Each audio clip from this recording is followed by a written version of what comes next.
The captain frowned. If this wasn't effectively a tribe of savages he was dealing with, an unknown energy signature would be a cause for great concern. A hidden weapon of some kind, perhaps. Or an advanced force field. But these humans hadn't even harnessed nuclear energy properly.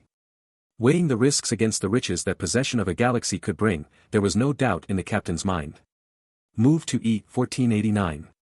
Deploy the shields as we enter the atmosphere, and watch out for any odd energy fluctuations as we enter the vicinity, he commanded. The massive metal ship cruised towards E-1489. Earth. The captain marveled at the shades of blue and green that dotted the planet. It was rare to see a planet with so much vegetation and water.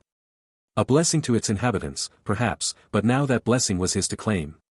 He was so close to the planet now, almost at the point where he could enter the atmosphere. Then it happened.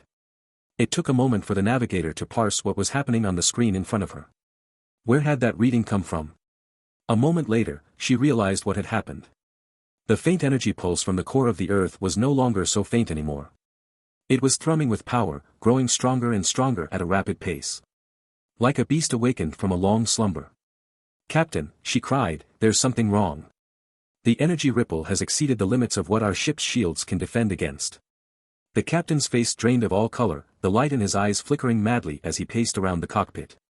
He was so close to entering the atmosphere and obliterating that race of pests, so close he could feel it. But there was no point in conquering a galaxy if they weren't alive to enjoy the spoils. "Pull out, thrusters in reverse, full power," the captain barked decisively. He'd have to call another ship with better shields to help out. It would thin his share of the profit significantly, but what could he do? As the ship pulled away from Earth's atmosphere, the energy reading on the screen dipped as quickly as it had come. The captain and the navigator both let out a sigh of relief. What had that been all about? There was no way that the humans could possibly have harnessed that kind of energy if all they could do with nuclear bombs was blow themselves up. The Volans on the ship only had a moment to consider the question before the energy reading started to climb steadily again. This time, it skyrocketed abruptly. Class 3C, Class 3B, Class 2B, Class 1C. The lethality of the energy signature locked in at Class 1A as warnings filled the cockpit screens. Warning, foreign energy output has exceeded maximum measurement capacity.